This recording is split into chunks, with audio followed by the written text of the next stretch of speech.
Tunaondoka saa 10 alfajiri kuamkia kesho. Kwa hiyo majira ya saa 7 tutakuwa tumeshafika airport inshallah kwa ajili ya kujiandaa na safari ya kuelekea Angola.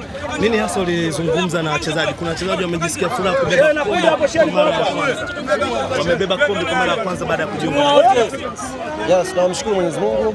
Imekuwa siku nzuri kwetu, imekuwa siku yenye mwendelezo wa neema kwa klabu yetu.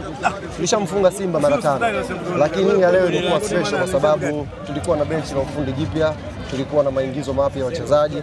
Kwa tulikuwa tunadhamiria kuhakikisha kwamba tunapata ushindi leo, kuweka confidence kwa benchi la ufundi, lakini pia confidence kwa wachezaji wapya.